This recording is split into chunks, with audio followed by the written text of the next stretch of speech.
Okay, baby girl, don't worry. If things get out of control, I'm right here. All right, Jen, give me 50%.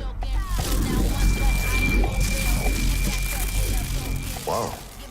She's barely breaking a sweat. She's already kicking out more energy than you did in your prime. In my prime? What are you saying? You calling me old? Not old, Jeff, just less young. All right, Jen, you can power down.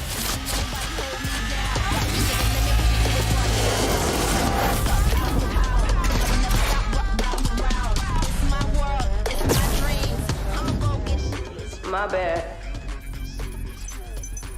Can I please stop being Jen in a box?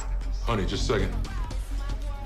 I thought overloading the sanctum was virtually impossible. It is. The Sanctum's power grid is built to withstand the electromagnetic pulse from a nuclear explosion. So my hot-headed 16-year-old daughter is a walking nuclear bomb?